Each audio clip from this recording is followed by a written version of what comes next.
नागपुर में जो आज तक नहीं हुआ, उसके पीछे आखिर क्या है वजह? देखिए नागपुर दंगों पर नागपुर समय की एक खास पेशकश। नागपुर हिंसा, दर्दनाक दास्तान के पीछे की सच्चाई। शांति और अमन पसंद महाराष्ट्र की उपराजधानी नागपुर सोमवार के बाद से दंगों के ढेर पर बैठा है। सोमवार 17 मार्च का वो दिन नागपुर के आने वाले इतिहास में काले अक्षरों में लिखा जाएगा।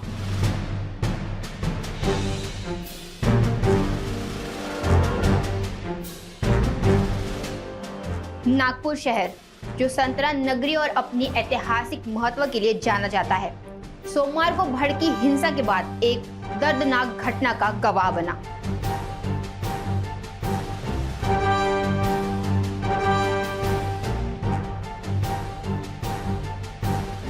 शहर के महल इलाके में बजरंग दल और विश्व हिंदू परिषद द्वारा औरंगजेब की कब्र हटाने की मांग को लेकर किए गए विरोध प्रदर्शन के बाद जो कुछ भी हुआ, उसने शहर में दहशत का माहौल पैदा कर दिया।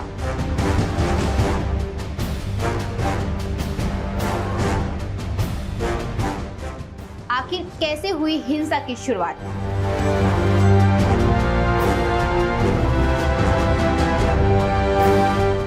नागपुर में एक अफवाह ने हिंदू और मुस्लिम के बीच वो दीवार खड़ी कर दी जिसने हिंसा का रूप ले लिया।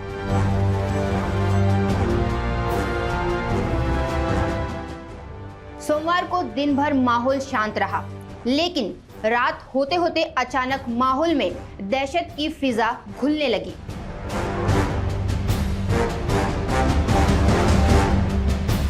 हिंसा की शुरुआत औरंगजेब की कब्र को हटाने की मांग को लेकर हुई। अफवाह फैलाई गई कि प्रदर्शन के दौरान जो कपड़ा इस्तेमाल किया गया उसमें कुरान की आयत लिखी थी।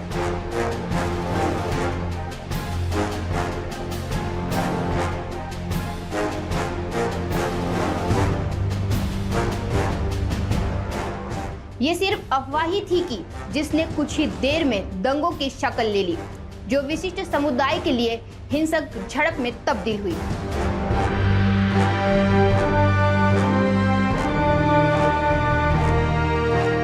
रात होते होते इकट्ठा भीड़ ने हिंसा का तांडव मचाया। नागपुर हिंसा भड़काने में फहीम शमीम खान नामक शख्स का नाम सामने आया है।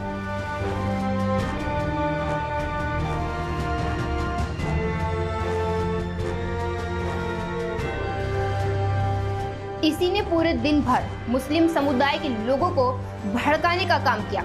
बतौर सबूत उसके वीडियो भी पुलिस के पास है।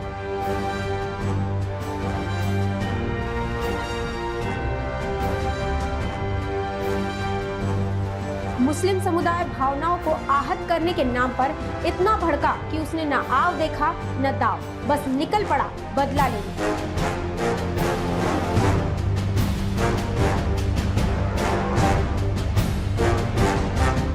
इस दौरान महल और हंसापुरी में निकली 50 लोगों की भीड़ देखते ही देखते 500 की भीड़ में तब्दील हो गई।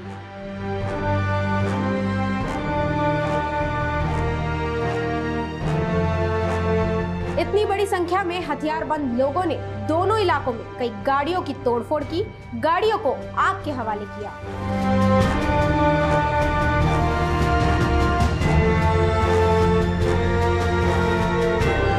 इन लोगों का गुस्सा यही नहीं रुका, बल्कि स्थिति को नियंत्रित करने की कोशिश करने पहुंचे पुलिसकर्मी पर कुल्हाड़ी जैसे हथियार से जानलेवा हमला किया गया।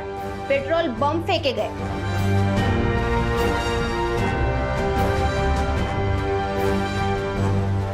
और तो और बेशरम बने इन दंगाइयों ने महिला पुलिसकर्मियों से दुर्व्यवहार तक कर दिया।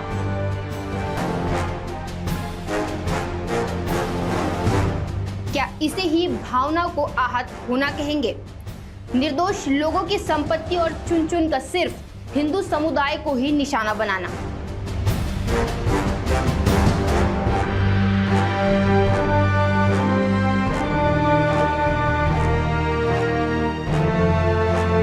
ये कहाँ का न्याय है? क्या ये कोई साजिश है? जो नागपुर आज तक हमेशा शांत रहा, वो अचानक कैसे दहल उठा?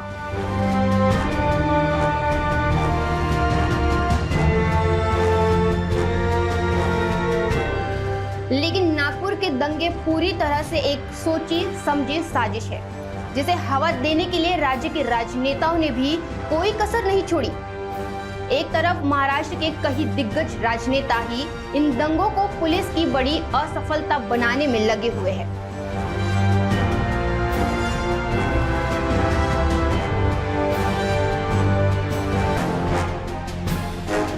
वहीं मुख्यमंत्री देवेंद्र फडणवीस ने बुधवार को विधान भवन में बोलते हुए साफ किया कि पुलिस को निशाना बनाने वाले किसी भी हमलावर को कब्र से खोदकर भी बाहर निकाला जाएगा।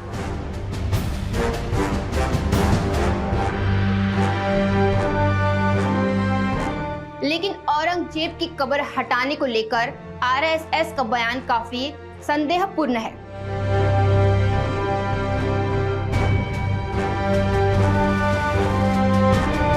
आरएसएस से ही उपजे राज्य के हिंदुवादी संगठन ने औरंगजेब की कब्र हटाने की ठानी है। वहीं ठीक इसके विपरीत आरएसएस ने इस मांग को लेकर अपने से दूर रखा है। आरएसएस नेता सुनील आंबेकर का कहना है कि आज के भारत में औरंगजेब प्रासंगिक नहीं है और उसकी कब्र हटाने की मांग उचित नहीं है।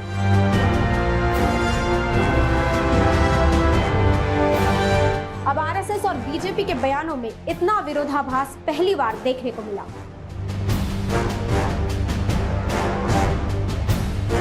ये वही आरएसएस है जो बाबरी मस्जिद गिराने के आंदोलन में सबसे आगे रही है।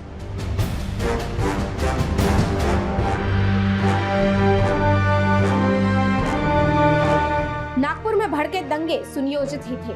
पुलिस जांच और बुधवार को नागपुर के गणेशपेट पुलिस स्टेशन के बाहर लगे औरंगजेब के समर्थन के नारे इस बात का पुख्ता सबूत है कि ये दंगे जानबूझकर कराए गए।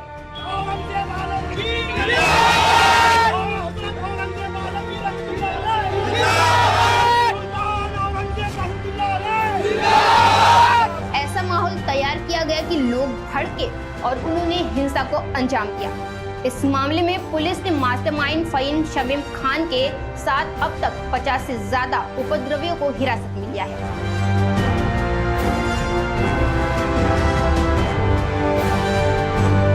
आज भी नागपुर पूरी तरह शांत नहीं हुआ है। संवेदनशील इलाकों में पुलिस मोर्चे पर डटी है तो कई इलाकों में कर्फ्यू लगा है। पुलिस ने लोगों से शांति बनाए रखने की अपील की है। दोषियों के खिलाफ सख्त कार्रवाई करने का आश्वासन मुख्यमंत्री देवेंद्र फडणवीस के साथ ही नागपुर के पुलिस कमिश्नर रविंद्र सिंगल ने दिया है।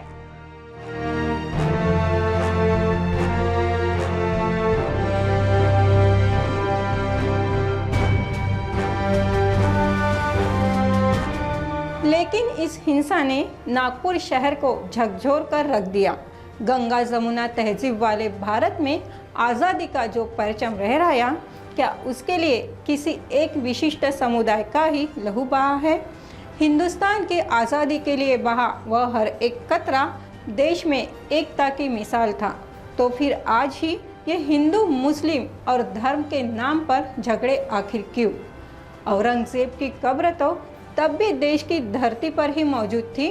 क्या तब किसी को इसे हटाने का ख्याल तक नहीं आया? चाहे जो हो, हिंसा किसी भी समस्या का समाधान नहीं है। धर्म कोई भी हो, शांति और सद्भाव बनाए रखने के लिए मिलकर काम करना, एक दूसरे के धर्मों और संस्कृतियों का सम्मान करना, शायद हर धर्म हमें यही शिक्षा देता है। लेकिन एक विशिष्ट समुदाय कभी कभी यह भूल जाता है। किसी भी तरह की अफवाहों पर ध्यान ना देकर शांति बनाए रखना, यही इंसानियत कहलाता है। बने रहिए नागपुर समय के साथ।